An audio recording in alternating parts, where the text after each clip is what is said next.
قالوا من فعل هذا بآلهتنا إنه لمن الظالمين.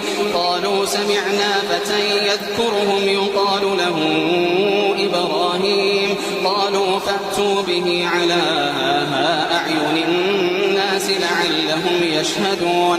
قالوا أأنت فعلت هذا بآلهتنا يا إبراهيم؟ قال بل فعله كبيرهم هذا فاسألوهم إن كانوا ينطقون. فرجعوا إلى أنفسهم